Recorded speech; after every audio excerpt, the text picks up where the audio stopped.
Welcome. If you want to connect AirPods to your Samsung Galaxy S21 Ultra, at the first you have to open the Bluetooth settings. So we can make it from the navigation bar or just going through the settings.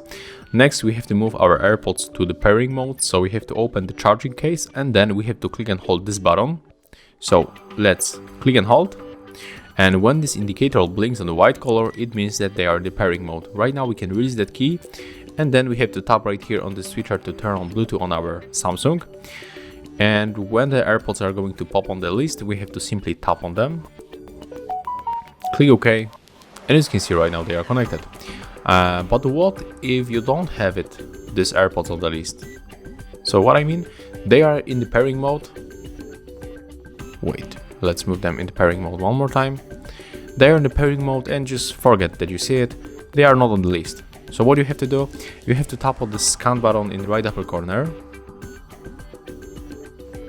And after a few moments, we'll get these AirPods here.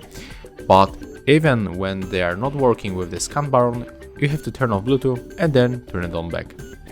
And after that, on the 100%, you will be able to connect your AirPods Pro or the normal AirPods to your Samsung Galaxy S21 Ultra. So thank you guys for watching. Leave thumbs ups, comments and subscribe to our channel. See ya!